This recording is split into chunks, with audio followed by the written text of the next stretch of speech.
Bonjour et bienvenue dans cette nouvelle vidéo de Draw My Economy. Aujourd'hui, on va voir pourquoi le cauchemar de la flambée des prix va sûrement durer toute l'année. Mais avant de commencer, j'aimerais répondre à la question que mon ancienne prof de français, Anne, m'a posée dans les commentaires. Analphabète me demande si je suis toujours aussi bon en français et si je maîtrise toujours aussi parfaitement la conjugaison. Elle me demande de lui prouver en conjuguant « Crois-tu qu'il reste des pâtes en grande surface » au conditionnel passé. C'est très simple, Anne, l'eusses-tu cru? Vous-même, si vous avez des questions de français à me poser, n'hésitez pas à le faire dans les commentaires. Toujours avant de commencer, si vous n'êtes pas abonné, eh bien, je vous suggère de le faire et de cliquer sur la cloche pour être prévenu lorsque je sors une nouvelle vidéo. Vous pouvez aussi aider financièrement la chaîne en cliquant sur le bouton « Rejoindre » qui est juste en dessous de la vidéo. Dans la famille de Firmin, on est entrepreneur. Firmin Industriel a une entreprise qui fabrique de la sauce tomate et son frère, lui, est dans le bâtiment. Et Firmin et son frère ont discuté des problèmes qu'ils avaient sur les délais de livraison et les prix des produits qu'ils achetaient. Et tous les deux sont tombés d'accord, ça devient un grave problème, que ce soit pour l'industrie ou pour le bâtiment. Et ce matin, en allant au bureau, Firmin n'arrête pas de repenser à cette conversation. En fait, depuis 3 ans, les deux frères ont des augmentations de leurs fournisseurs tous les 6 mois. Et malgré tout, c'est assez logique parce que tout augmente. Le pétrole, le gaz, le laiton, l'acier, l'aluminium, le cuivre, l'électronique, les plastiques, l'emballage, le transport, la main-d'œuvre. Bref, pour eux, ça devient un véritable problème.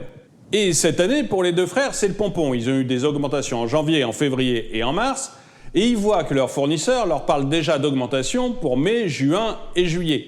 Et pas des petites augmentations, du 7 à 9% d'augmentation.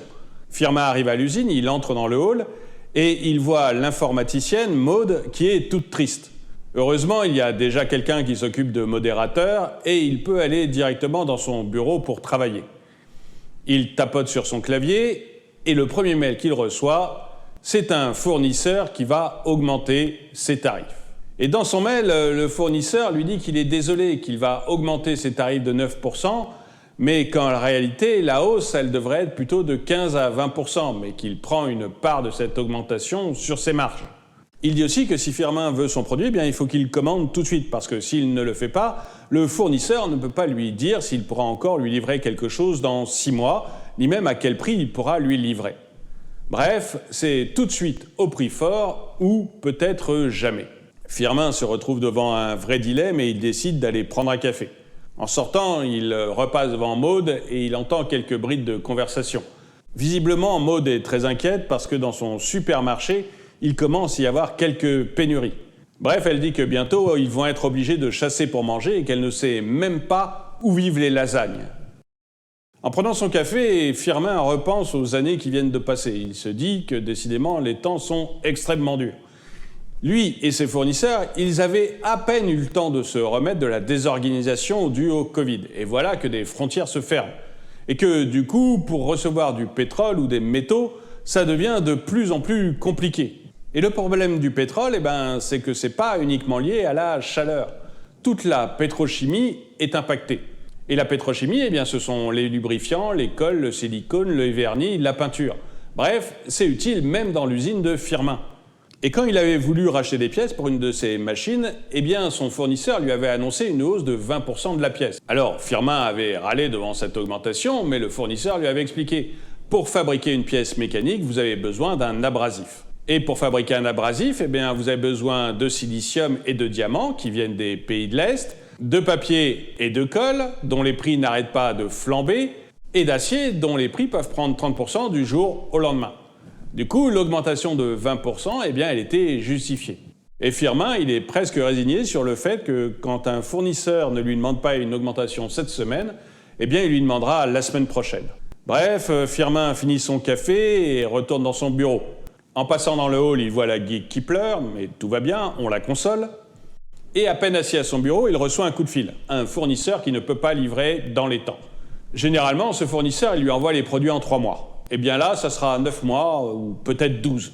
Et Firmin lui demande pourquoi il y a un tel délai. Et le fournisseur, lui répond que, en fait, il n'a pas réussi à obtenir les matières premières nécessaires pour fabriquer. En fait, pendant le Covid, son usine avait été complètement à l'arrêt, du coup, il n'a pas de stock. Et depuis la fin du Covid, il travaille en flux tendu. Il n'a pas pu reconstituer ses stocks parce que tout le monde demande sa marchandise. Comme le prix du fret maritime avait explosé, eh bien ce fournisseur, il s'était mis à se faire livrer ses produits par train. Le problème, c'est que pour arriver en France, ces trains, ils passent par la Russie et l'Ukraine, et que du coup, ils ont été complètement bloqués. Et le fournisseur, eh bien, il ne sait plus bien comment faire acheminer ses produits.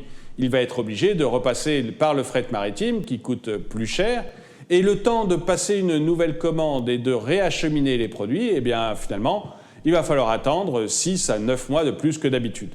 En fait, le fournisseur confie même à Firmin qu'il n'est pas sûr de continuer, qu'il se demande s'il ne va pas fermer l'usine, au moins temporairement, parce qu'il n'est vraiment pas certain de pouvoir livrer ses clients dans des conditions raisonnables ou à des prix raisonnables.